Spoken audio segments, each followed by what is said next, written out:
Welcome guys, आज हम आपके लिए अनाथ भाई बहन की कहानी लेके आए हैं जिसे पढ़कर आपके रोंगटे खड़े हो जाएंगे। जब किसी के माँ बाप का देहांत हो जाता है तो बच्चों को कैसी कैसी मुसीबतों का सामना करना पड़ता है। आज इस कहानी में ऐसे ही भाई बहन की कहानी है। उन दोनों भाई बहन के माता पिता का देहांत एक रेल दुर्घटना में हो जाता है और इसके बाद उन्हें कैसी कैसी मुसीबत देखनी पड़ी। चलिए कहानी पढ़ के जानते हैं। पीटर और सांता दो अनाथ भाई बहन थे। उनके माँ बाप एक रेल दुर्घटना में मारे गए थे। तब ये दोनों बहुत ही छोटे थे। इसके बाद वे अपनी चाची के पास रहने लगे।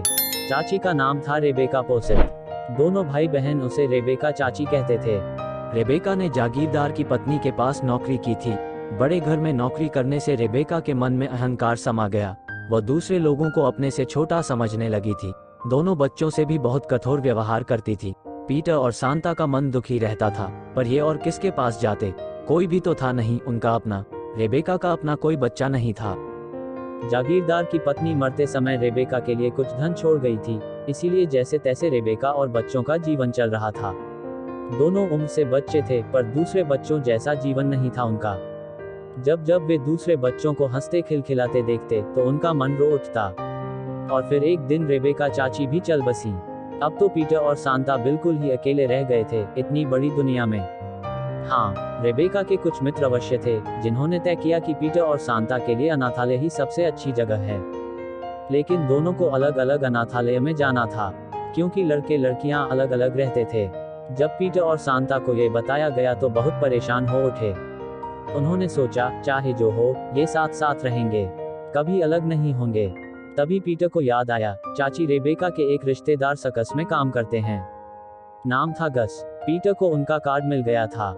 हम उनके पास जाएंगे, शायद वहां हमें रहने की जगह मिल जाए। पर हम उनसे कभी नहीं मिले हैं। अगर उन्होंने मना कर दिया तो क्या होगा, सांता ने कहा। पीटर बोला, तो फिर हमें अलग अलग अनाथालय में रहना होगा। नहीं नहीं, मैं तुमसे अलग होकर कहीं नहीं रहूंगी। सांता की आवाज में डर झांक रहा थे। और फिर एक रात दोनों भाई बहन अनजान सफर पर चल दिए। वे कुछ नहीं जानते थे कि कहाँ जाना है और जिसके पास जा रहे हैं वह कैसा आदमी है, पर एक नन्ही सी आशा भी थी, शायद रास्ता मिल जाए। ये गस नामक व्यक्ति उन्हें अपना ले, तब तो उन्हें अनाथालय में नहीं जाना पड़ेगा। इस तरह अंधेरी सड़कों पर नहीं भटकना पड़ेगा। रात बीतने लगी। दोनों भाई बहन चले जा रहे थे। सड़क के दोनों और मकानों में लोग आराम की नींद में डूबे थे, पर अभागे पीटर और सांता आश्रय की खोज में भटक रहे थे। नींद सताने लगी तो दोनों एक मकान की सीढ़ियों पर लेट गए। फिर न जाने कब नींद आ गई। एकाएक पीटर की नींद खुली। एक आदमी पास में खड़ा उसे झकझोर रहा था। वो उस मकान में रहता था। अब तक सांता की नींद भी टूट गई थी। उस आदमी को दो बच्चों को इस तरह खुले में सोते देखकर हैरानी हो रही थी। उसने पूछा तो पीटर ने सारी बात कह सुनाई। बता दिया कि उनके गस अंकल काब्स सर्कस में काम करते हैं। उस आदमी ने बता दिया कि काब्स सर्कस ब्राइडलिंटन में खेल दिखा रहा है। उसने कहा, बच्चों, रात को मेरे घर में आराम करो, सुबह चले जाना। बाकी रात दोनों ने नर्म बिस्तर पर आराम से बिताई। सुबह अंकल गस की खोज में चल दिए। वे पूछताछ कर बढ़ते रहे। जब पीटर और सांता ब्राइडलिंटन में पहुंचे तो काब्स सर्कस अभी वहां नहीं पहुंचा था। कुछ देर बाद सर्कस की गाड़ियां एक मैदान में आकर खड़ी होने लगी। उनमें हाथी, घोड़े और सींगचेदार बड़े बड़े पिंजरों में शेर भी थे। वे वहां खड़े खड़े देखते और रोमांचित होते रहे। किसी सर्कस को इतने निकट से देखने का दोनों भाई बहन के लिए ये पहला मौका था। उन्होंने गस के बारे में पूछा तो एक आदमी दोनों को अपने साथ ले गया। गस अधेड़ उम्र का, गंभीर चेहरे वाला आदमी था। जब उसे पता चला कि उसके भतीजा भतीजी आए हैं तो वह हैरान हुआ और अपने तंबू से बाहर आ गया। पीटर और सांता ने उसे नमस्कार किया। चाची रेबेका के बारे में बताया। कहा, अब हमारे पास कोई स्थान नहीं है रहने के लिए, इसीलिए हम आपके पास आए हैं। हल अलग अलग अनाथालय में जाकर नहीं रहना चाहते। गस अकेला रहता था। उसे दोनों बच्चों का आना अच्छा नहीं लगा। वह रेबेका का दूर का रिश्तेदार था। उसे यह कल्पना नहीं थी कि इस तरह दो अनाथ बच्चे ढूंढते हुए यहाँ तक आ जाएंगे। पर पीटर और सांता को एकदम दुत्कार भी नहीं सकता था, क्योंकि सारे सर्कस में गस के रिश्तेदारों की चर्चा होने लगी थी। गस से कठोर स्वर में कहा, तुम दोनों मेरे पास क्यों आए? अनाथालय में चले जाते तो अच्छा रहता। खैर, जब तक सर्कस खेल दिखा रहा हूँ तब तक मैं तुम लोगों को साथ रखूंगा। उसके बाद तुम जानो, तुम्हारा काम। पीटर और सांता गस के रूखे व्यवहार से सहम गए। वे जाते भी तो कहां। वे जानना चाहते थे कि सकस कब तक खेल दिखाएगा, पर कुछ भी पूछने की हिम्मत न हुई। इस तरह सांता और पीटर काब सकस के साथ रहने लगे। वहाँ की दुनिया उनके लिए अनोखी थी। दिन में सकस के कलाकारों को अभ्यास करते देखते तो विचित्र लगता। सकस जिस कस्बे में जाता, कलाकारों के बच्चे वहाँ के स्कूल में पढ़ने के लिए जाते। हर कस्बे में सकस 4-5 दिन तक रुकता था। पीटर सोचता था, विचित्र है ये पढ़ाई, ऐसे में कोई क्या पढ़ सकता है भला। पर वे दोनों तो उस दिन तक एक बार भी स्कूल नहीं गए थे। गस के कहने पर वे बच्चों के साथ एक स्कूल में गए। वहां छात्रों ने इनका खूब स्वागत किया। छात्रों ने पीटर और सांता का परिचय पूछा तो पीटर ने संकोच से कहा, हम सकस वाले नहीं हैं, हम तो थोड़े समय के लिए आए हैं। फिर भी वे इस प्रश्न का उत्तर नहीं दे सके कि वे कहां से आए हैं। सकस कलाकारों के बच्चे स्कूल में करतब दिखने लगे, पर सांता और पीटर के पास दिखाने के लिए कुछ नहीं था। सच तो ये था कि रेबेका चाची ने उन्हें कुछ भी नहीं सिखाया था। दोनों भाई बहन सकस वाले बच्चों से अलग खड़े थे।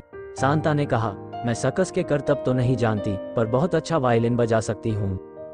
और मैं लैटिन जानता हूँ, पीटर ने गर्व से कहा। वे दोनों झूठ बोल रहे थे। गस ने ये सुना तो उसने सांता से कहा, मैंने सुना तुम बहुत अच्छा वायलिन बजाती हो, सबको कोई धुन सुनाओ। उस समय गस के आसपास कई लोग बैठे थे। अब तो सांता के कांटों तो खून नहीं। वायलिन लाया गया, पर सांता ठीक से न बजा सकी। सब उसकी हंसी उड़ाने लगे। पीटर डर रहा था कि कहीं उसके लैटिन ज्ञान की परीक्षा न लेने लगे। एक रात पीटर और सांता को नींद नहीं आ रही थी। सकस का शोर शांत हो चुका था।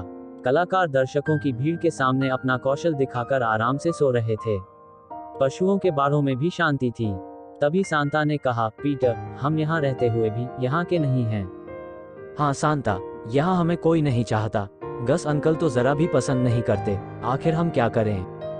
हमें गस अंकल का मन जीतना चाहिए, सांता ने पीटर से कहा, तभी हम यहाँ रह सकेंगे। वे गस अंकल को कैसे खुश कर सकते हैं, इसी पर सोचते सोचते सो गए। सुबह हुई तो सांता ने डेरे की सफाई करके नाश्ता बनाना शुरू कर दिया। उसे आशा थी, नाश्ता करके गस उसकी तारीफ करेगा, पर उसे निराश होना पड़ा। गस ने कहा, सांता, तुम्हें नाश्ता बनाना नहीं आता, आगे कभी मत बनाना। डेख और अपमान के कारण सांता रो पड़ी। उधर पीटर गस की कार को चमकाने में लगा था। उसे लग रहा था गस अंकल उसकी मेहनत से प्रसन्न होकर उसे शाबाशी देंगे, पर गस ने देखकर मुंह चढ़ा लिया। कहा, ये तुम्हारा काम नहीं, जाकर बच्चों के साथ खेलो। पीटर और सांता का मन रो उठा। उन्हें लगा कि वे गस का मन कभी नहीं जीत सकेंगे। पीटर ने सांता से कहा, बहन, मैं सोचता हूँ हमें कोई और रास्ता अपनाना होगा। उद्धरण चिन्ह। हाँ, मेरा भी यही ख्याल है, सांता बोली। उस दिन से उन्होंने गस को प्रसन्न करने की कोशिश छोड़ दी। सांता लड़कियों को सकस के करतब सीखने वाली महिला के पास गई। उसने उससे सीखने की इच्छा प्रकट की। पीटर बेन नामक व्यक्ति के पास गया। बेन घुड़सवारी का प्रशिक्षण देता था। वह पीटर को प्रशिक्षण देने के लिए तैयार हो गया। पीटर और सांता चुपचाप सीखने लगे। ये सब वे गस से छिपकर कर रहे थे। वे उसे चौंका देना चाहते थे। पीटर सुबह मुंह धोकर अंधेरे में सीखने के लिए निकल जाता। इसी तरह दिन बीत रहे थे। गस को पीटर और सांता के बारे में सचमुच कुछ पता नहीं था। वह उन्हें अपने पर बोझ मान रहा था। चाहता था कि सकस का सीजन खत्म हो तो वह दोनों से छुट्टी पा ले। एक सुबह सकस में हड़कंप मच गया। सब इधर उधर भाग दौड़ कर रहे थे। पीटर भी बाहर आकर देखने लगा। सब हाथियों के बाड़े की तरफ दौड़े जा रहे थे। पता चला रानी नामक हथिनी गुस्से में है। उसने महावत को उठाकर फेंक दिया था और न जाने क्या कर बैठे। पीटर जाकर बाड़े के बाहर खड़ा हो गया। रानी बार बार सूंड उठाती और इधर से उधर हिलाती। सब कह रहे थे, दूर रहो, पर पीटर न जाने कब रानी के पास जा पहुंचा। वह हथेली से रानी की सूंड थपथपाने लगा। वहां खड़े लोगों में सन्नाटा छा गया। सब सांस रोके देख रहे थे। वे पीटर के लिए चिंतित थे। सोच रहे थे, रानी अब उसे पैरों से कुचल देगी, पर ऐसा कुछ न हुआ। पीटर द्वारा इस तरह सूंड थपथपाने से रानी की उत्तेजना शांत होती गई। पीटर की जेब में गाजरें थीं।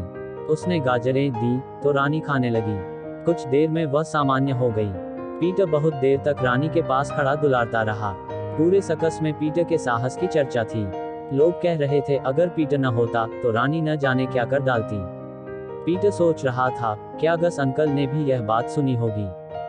वह सकस का आखिरी दिन था। गस ने पीटर और सांता से कहा, अब मैं तुमसे विदा लूंगा। मैंने तुम दोनों के लिए एक स्कूल में व्यवस्था कर दी है। तुम्हारी रेबेका चाची के मित्र तुम्हारी देखभाल करेंगे।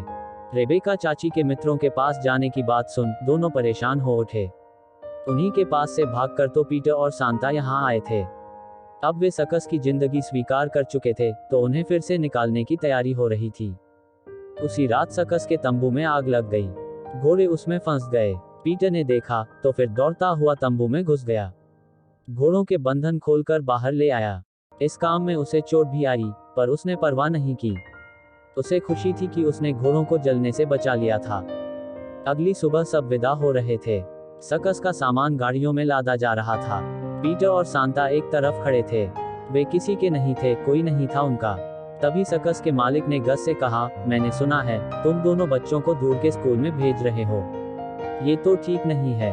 अब ये हमारे हैं, ये कहीं नहीं जाएंगे, हमारे साथ रहेंगे। पीटर और सांता ने गस अंकल को पहली बार हंसते देखा, बच्चे जैसा चाहें। अब दोनों भाई बहन अनाथ नहीं रह गए थे। उन्हें अपना सकस का परिवार मिल गया था। वे मुस्कुरा रहे थे।